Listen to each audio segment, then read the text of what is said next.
The name of Jesus. യേശുവിന്റെ നാമം. That is very, very powerful. അത് വളരെ ഏറെ ശക്തിയുള്ളതാണ്. Because we use it many times, we think it is an ordinary name. നമ്മൾ പലപ്പോഴും എപ്പോഴും ആ പേര് വിളിക്കുന്നുണ്ട്, നമ്മൾ വിചാരിക്കും ഇത് സാധാരണ പേര് പോലെ മറ്റൊരു പേരാണെന്ന്. And that is why in the book of Hebrews you will find this name is higher than any other name, higher than any angel, higher than everything.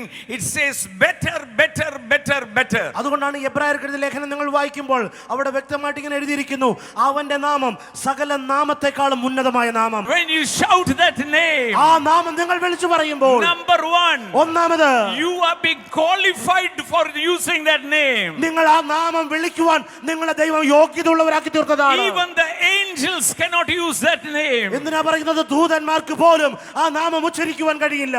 യേശു എന്ന് പറയാൻ ആർക്കും അർഹത കിട്ടില്ലെങ്കിൽ നിങ്ങൾക്കും എനിക്കും ക്രിസ്തു യേശുവിൽ യേശുവേ എന്ന് വിളിക്കുവാൻ ധൈര്യം തന്നിരിക്കുക, സ്വാതന്ത്ര്യം തന്നിരിക്കുക, പ്രാഗൽഭ്യം തന്നിരിക്കുക.